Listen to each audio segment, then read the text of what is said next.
This is News Conference Extra with Conan Nolan. Good morning and welcome to News Conference Extra, a special segment of Today in LA Weekend. I'm Conan Nolan. Among the economic victims in this COVID-19 pandemic, hospitals. Because they canceled all elective surgeries, which financially keep them afloat in order to handle a flood of COVID-19 patients, which thankfully never materialized in huge numbers, they are now in a financial crisis, with healthcare administrators saying if the state doesn't come to their aid financially, scores of hospitals may be forced to close. Carmela Coyle is president of the California Hospital Association. She joins us from Sacramento. So, Ms. Coyle, characterize the problem for us. Hospitals' response to this COVID crisis has been and continues to be one of the most challenging things we've ever had to do. The immediate impact is a financial crisis for California's hospitals. We've seen emergency department visits down 50% in the state of California, revenue losses of 20 to 30%, and that translates short-term into losses of $10 to $14 billion. On top of that, costs associated with preparations for COVID. Hospitals in California had to empty our emergency departments, empty our medical and surgical units to make way for the potential for COVID patients.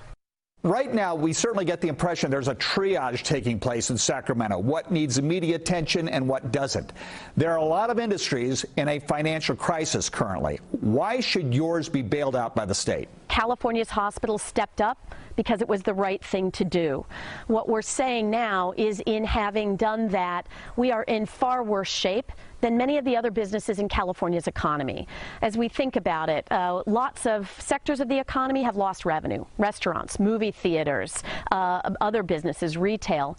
What's different about hospitals is not only did we lose revenue, but we did not close our doors and turn out the lights. We were up, spending money, and they're prepared to care.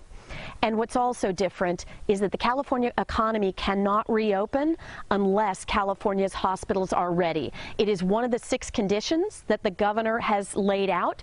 A county cannot reopen unless their hospitals are there and ready to surge again. We need this immediate injection of financial assistance to ensure that we are there and ready to surge again. So is the goal here to handle any increase in cases differently? The hospitals need to be ready, but you can't expect them to take only COVID cases going forward.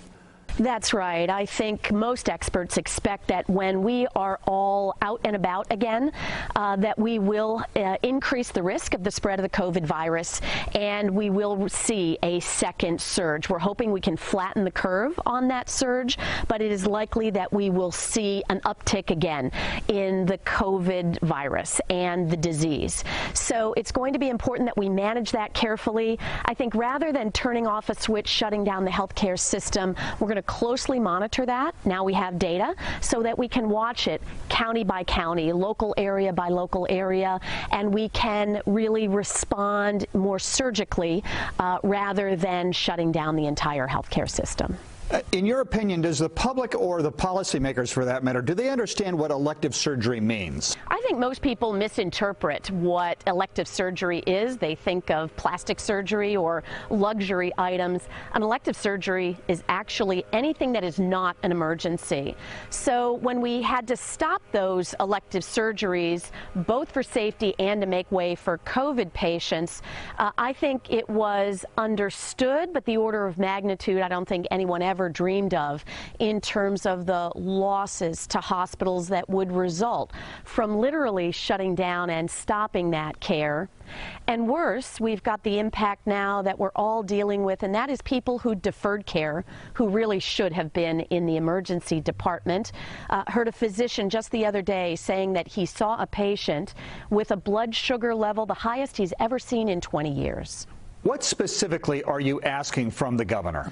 California's hospitals are asking the governor and this legislature for $1 billion before June 30th.